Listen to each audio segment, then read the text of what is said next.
Sulit ang mga pasa, sugat, puyat at hirap ng Team FPJ Batang Quiapo dahil nanalo ang programa ng Most Popular TV Program in the Primetime Drama category.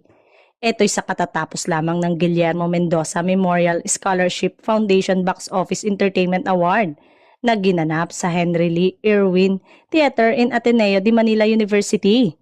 Ang actor, director at producer na si Coco Martin ang tumanggap ng award kasama si John Estrada at Direk Richard Somes. Abot-abot ang pasasalamat ni Coco sa lahat ng bumubuo ng Batang Quiapo at sa mga boss niya sa ABS-CBN.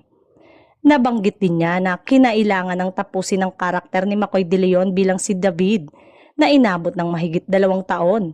Umalagwa ng husto sa rating game ang naturang episode kasama pa ang concurrent viewers nito online. At tungkol nga sa karakter ni Makoy bilang David. Overdue na nga pero lahat ng pagkakataon may tamang timing.